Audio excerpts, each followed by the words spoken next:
Easter is only 2 weekends away, and I'm really looking forward to it. Our Easter service coming up is going to be really special, and I hope that you'll invite some folks to come along with you. Easter is a special time. It always puts a little pep in everyone's step. If someone far away from God is going to come to church, it's usually around Easter time, isn't it? In our family, Easter always meant family reunions. It meant potlucks and picnics. It meant domino games. It also meant a softball game and Easter egg hunts. And of course, Easter always meant a 3-legged race. Do you know what a 3-legged race is? It's when 2 people stand side by side and you tie their inner legs together and then you make them run. And that can be pretty funny to watch as well. If you don't believe me, take a look at this video.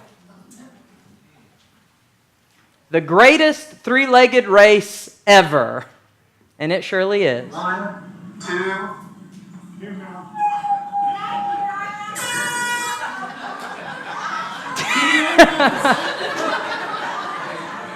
Stand up, everyone stand up. Put your arm around it. You can stand. Put your arm around it. Good job. Zach, you gotta work together. Try to work as a team.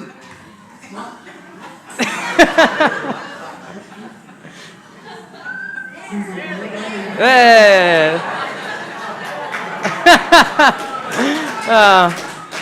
Poor little guys. So just in case your family does a 3-legged race this Easter, I'm going to give you the secret of winning. Just in case y'all have one this Easter. First, you have to move in the same direction. Right? Like that seems pretty obvious. That if you're going to win a 3-legged race, you got to be headed the same way. If you're both trying to go in opposite directions, you're not going to get anywhere. You will lose. Second, you have to be going the same speed. That's obvious as well, right? If one person, just like we saw in that video, if one person tries to run faster than his partner is just going to fall down, dragging both of them down, and you will lose if you do it. But here's the deal. You do have to run with some speed to you. So if you go too slowly, you won't get anywhere. You may not fall down, but the result is the same. You will lose if you run it that way. And then thirdly, you have to coordinate your leg movements. You have to stand side by side, put your arm around this person. You've got to move with one another. Here's another video, but this time, look how well the winning team does. Watch the kid in the yellow helmet and his partner.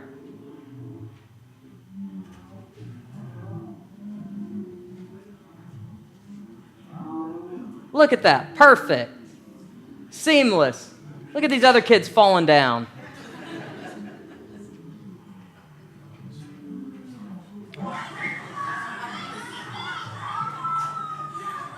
That's how you run a 3-legged race. So there you go. If your family is running a 3-legged race this Easter, I've just given you the secret of success. Bottom line is both partners have to synchronize in direction, in speed, and in movement. If you sync, you can succeed. And it's the same way for God's people. When it comes to the church, we need to learn how to sync with one another, because when we sync, we succeed. It's the whole reason that God gives such agonizing details to Moses and the Israelites in the book of Numbers over the organizing and the coordinating of their community. It's what chapters 1 through 10 of the book of Numbers is all about. Before the Israelites set off into the wilderness from Mount Sinai, God knows that their success is going to depend on how well they can coordinate with one another. So today we're looking at just one aspect of that synchronization in Numbers chapter 10, verses 1 through 10. Numbers 10, verses 1 through 10. The Lord said to Moses, "Make 2 trumpets of hammered silver and use them for calling the community together and for having the camps set out. When both are sounded, the whole community is to assemble before you at the entrance to the tent of meeting. If only one is sounded, the leaders, the heads of the clans of Israel, are to assemble before you. When a trumpet blast is sounded, the tribes camping on the east are to set out. At the sounding of the second blast, the camps on the south are to set out. The blast will be the signal for setting out. To gather the assembly, blow the trumpets, but not with the signal for setting out. The sons of Aaron, the priests, are to blow the trumpets. This is to be a lasting ordinance for you and the generations to come. When you go into battle in your own land against an enemy who is oppressing you, sound a blast from the trumpets, then you will be remembered by the Lord your God and rescued from your enemies. Also, at your times of rejoicing, your appointed festivals and new moon feasts, you are to sound the trumpets over your burnt offerings and fellowship offerings, and they will be a memorial for you before your God. I am the Lord your God." And this is the word of the Lord. Praise be to God. God remembers His people when we are united for a common cause. We're in a series called "And God Remember," and we're talking about different aspects of this. God remembers His people to rescue them from danger. God remembers His creation and promises to never flood it again. God remembers us and provides for our future. Today we're seeing that God remembers us when we're united. When His people can pull it together, God remembers and honors that. There is success in synchronizing. In Scripture, trumpets are repeatedly used as this symbol of unity. They're like the famous rally cry from the Marvel Comics superhero team, the Avengers. Have any of y'all seen any of the Avengers movies? Neither have I, but I know their famous rally cry, "Avengers, assemble!" And here they all come, Hulk and Spider-Man and whoever's on the Avengers team, and they're ready to do battle, right? That's the same thing. When the trumpet sounded, it was a call to gather for a common call. And different blasts in our passage signified different things. Sometimes it was just for the leaders, or sometimes it was for everyone. Sometimes the blasts were people on this side of camp or that side of camp. Occasionally, it was a call to arms. But no matter the blast, when the Israelites heard it, they knew that it was the sound of unity. They knew that it was the rally cry, and they knew that if they could sync, they could succeed. So I want us to look at this passage in Numbers today to see if we can learn something about success and synchronizing. And the rules for success are the same rules for how you win a 3-legged race. They're the same rules of success. First, we have to synchronize in direction. In verses 2 through 7, the trumpet blast called the people together so that they could also march together. At the time, they're at Mount Sinai, the mountain where God had met with them, the mountain where God had made His covenant with them, the mountain where God had given them His 10 commandments and all of His other 100 commandments. This was the mountain. It was holy. It was a worshipful place, but Mount Sinai wasn't their final destination. Their final destination was the Promised Land. That's where they were headed. That was the direction. The Israelites had to move toward one common goal. They had to move as one people in one direction. Have you ever wondered what makes the difference between a spotlight and a laser beam? There's a big difference between those two things. I'm sure y'all recognize that. How can a medium-powered laser burn through steel in a matter of seconds, while the most powerful spotlight in the world can only make a piece of steel warm at best? Both have the same electrical power requirements. The difference is unity and direction. Unity and direction is what makes a laser so powerful. A laser can simply be described, will y'all forgive me a little bit of science here today?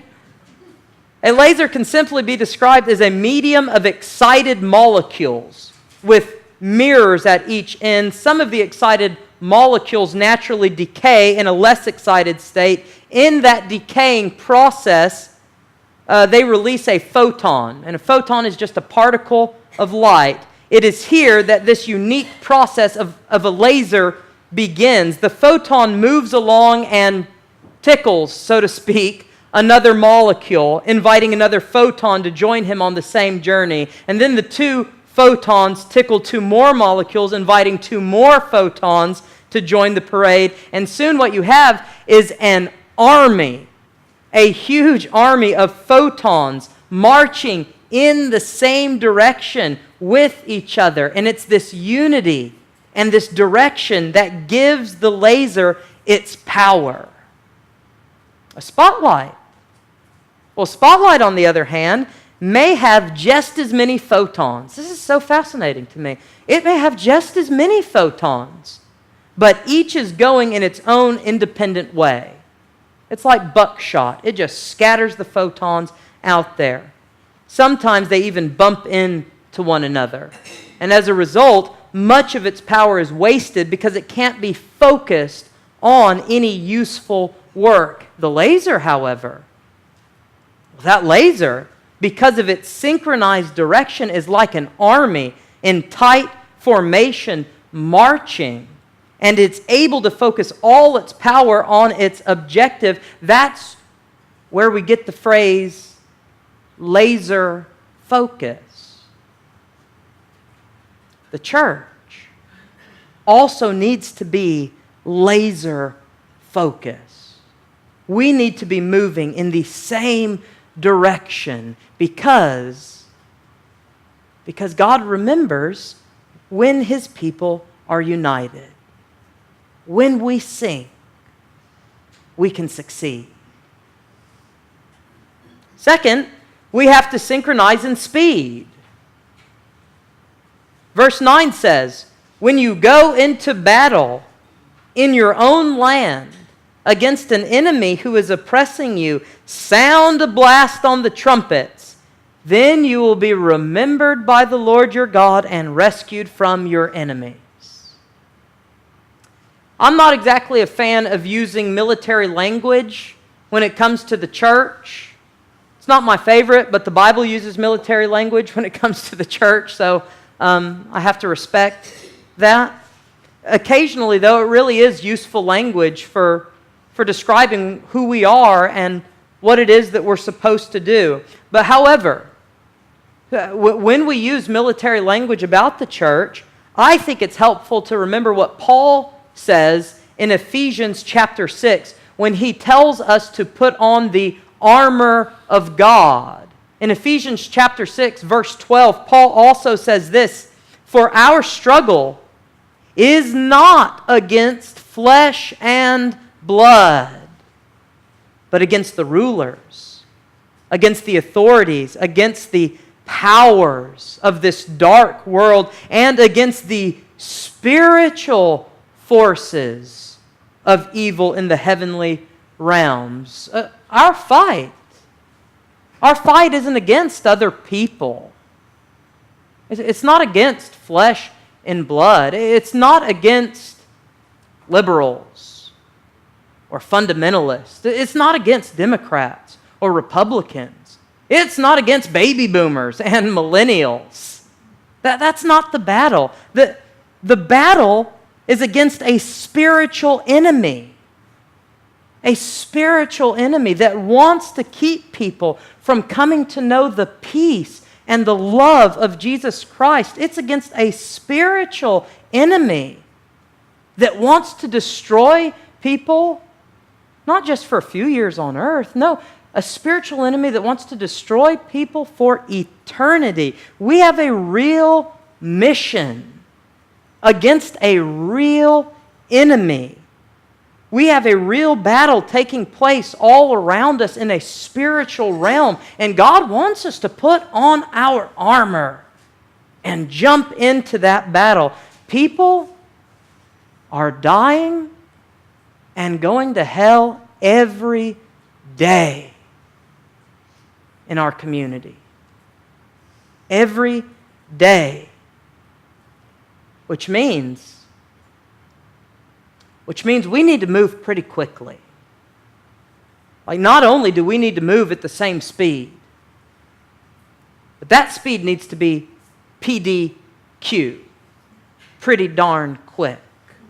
That's the speed if we're going to accomplish God's mission in Orange County. You know, there's a story told by a famous missionary about an African tribe where one of the children of that tribe got lost in the tall jungle grass. Even though the tribe had searched all day for him, they couldn't find the child anywhere. And so they went back home and spent the night, and the next morning the tribe got up and they went to search through the jungle again. But this time, the tribe all held hands and they walked step and step out into that jungle. And they found the child, but by that time the child had already died because of the cold night air and the wild elements. The mother of that child cried, and in her anguish and through her tears, she said this, "If only we could have held hands sooner. If only we could have held hands sooner." You know, missiologists and theologians have been harping on it for years. Church unity is crucial for church mission. Which only makes sense, right? That we're a united people, that our mission is dependent on that. That only makes sense. Who wants to believe in a message of peace and love? Who's going to believe in a message of peace and love and forgiveness and redemption if all they see is a congregation that fights all the time, or a church that's just constantly fighting with one another? Who's going to believe the message of a church like that? If we are going to join Jesus in His mission to seek and save the lost children of this world, we're going to have to hold hands. We're going to have to hold hands. That's the mission. That's the direction that we're headed in, and time is limited. Not only do we have to move in the same direction, we need to move at the same speed, and that speed is fast. That speed is fast, faster than we may think. We have a battle that's going on all around us, but Numbers promises us. Numbers promises us that God remembers. God remembers His people when we unite in direction and speed. When we sink, we succeed. Can you hear the trumpets? They're sounding all around us. Third, we have to synchronize in movement, specifically movement toward one another. Not only do the people gather to move out and to fight, but our passage also says they gather to party. They gather to celebrate. Verse 10 says, also at your times of rejoicing. Your appointed festivals and new moon feasts, you are to sound the trumpets over your burnt offerings and fellowship offerings, and they will be a memorial for you before your God. The people didn't only gather to tackle serious issues and challenges, they gathered to party with one another. Just like in that three-legged race, they were to stand side by side, put their arms around one another, move in sync with one another, brothers and sisters, every step of the way, not only in the bad, but also in all the good of life. They fought together, they worshiped together, they ate together, they rejoiced together. That's how close they were. Their movement was completely in sync, even toward one another. And it's exactly how Luke describes the early church in Acts chapter 2. Acts chapter 2, listen to what Luke says. He says, all the believers were together and had everything in common. They sold property and possessions to give to anyone who had need. Every day they continued to meet together in the temple courts. They broke bread in their homes and ate together, listen to this, and ate together with glad and sincere hearts. In other words, they wanted to be there. There was no fakeness or falseness about them. They wanted to be eating with these other people. Verse 47, praising God and enjoying the favor of all the people. Enjoying that favor. And then listen to this. And the Lord added to their number daily those who were being saved. Did you hear that last line? It's a wildly important line. Don't miss it. God added to their number every day. Someone new. Someone was saved by God. Every day, because the community united in love and encouragement and fellowship. The mission of the church is accomplished when we synchronize in our movement toward one another. When a church is united, God loves it. It stirs God's heart. He remembers that type of church, and so He draws in all kinds of people from every part of life to come be a part of this church. Hey, y'all come on in. This is where it's happening. That's what God does when we move toward one another in love and fellowship. You see, what you don't want to be like, is a porcupine Christian.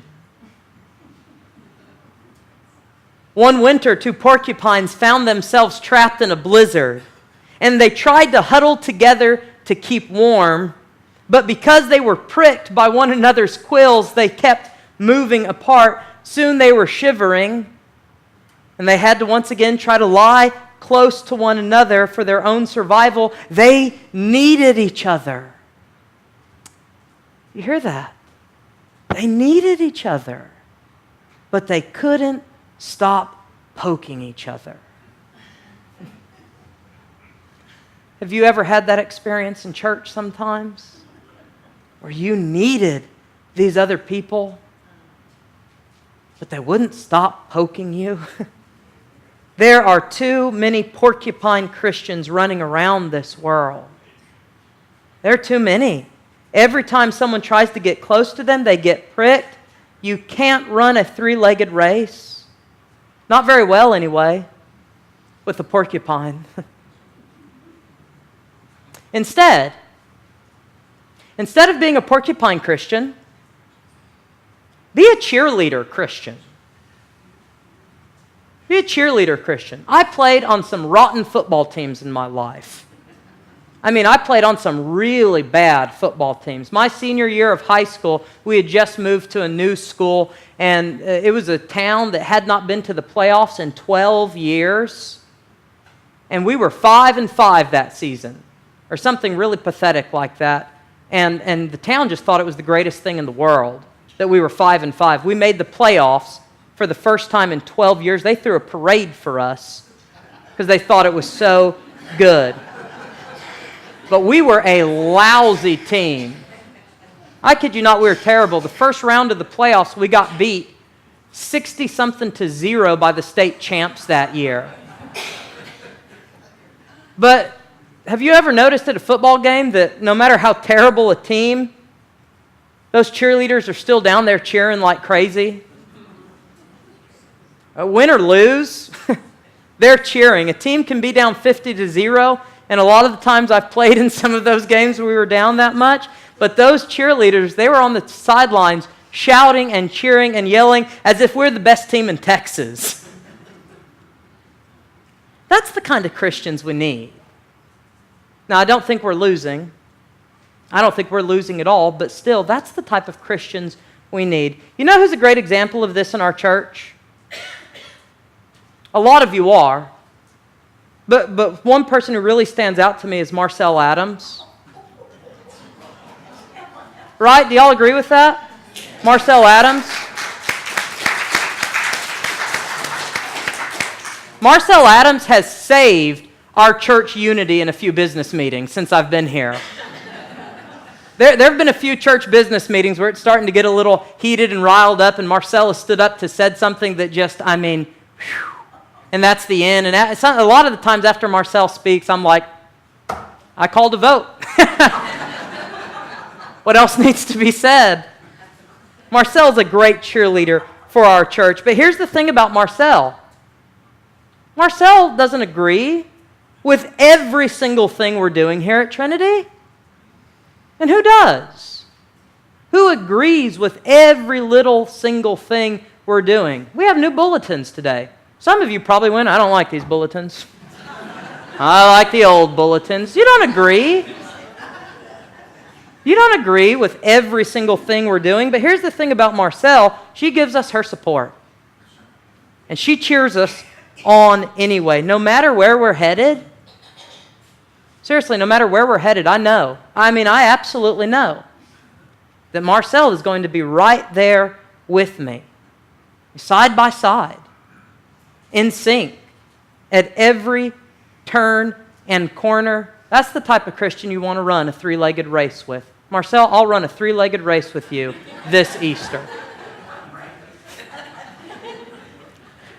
And that's the kind of church member we need around here. That's the kind of church member that God needs in His world. That's the kind of church member our world needs to be able to see the cross clearly. That's the bottom line. That's what we're trying to do. We're trying to help this world see the cross and see Jesus Christ clearly. And they're going to see it through us, through our witness, through who we are as a person. The world needs you to be that type of Christian. When we sink, we succeed. God remembers a church that is united in a common cause. Not only that, God blesses a church that is united. God remembers and He blesses a church that is synchronized in direction. God remembers and blesses a church that is synchronized in speed. God remembers and He blesses a church that is synchronized in movement towards one another. He is calling Trinity to be this kind of church. He is calling you to be this kind of Christian. Can you hear the trumpet sounding? Will you gather with the people of God? Pray with me.